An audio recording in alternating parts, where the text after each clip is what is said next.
NEET का paper फिर leak हो गया, परीक्षा रद्द हो चुकी है, कैंसिल हो गई है।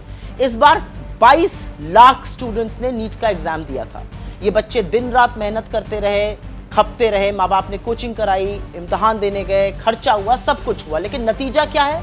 पेपर लीक हुआ, परीक्षा कैंसिल हुई। शायद फर्जी डिग्री वालों से शिक्षा के संबंध में गंभीरता की आशा ही करना बेमानी है। और धर्मेंद्र प्रधान जी जो मंत्री बने हुए हैं, उनको अपने पद पर रहने का कोई नैतिक अधिकार ही नहीं है।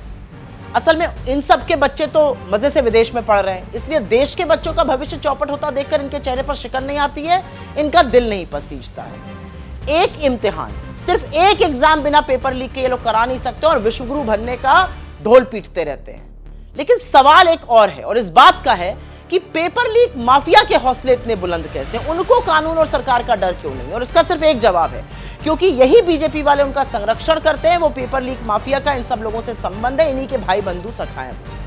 असल में बच्चों का भविष्य दांव पर रहे तो रहे, इससे मोदी जी को क्या मतलब है? वो रोड शो करके हाथ हिलाने में, 100 गाड़ियों का काफिला निकालने में व्यस्त है।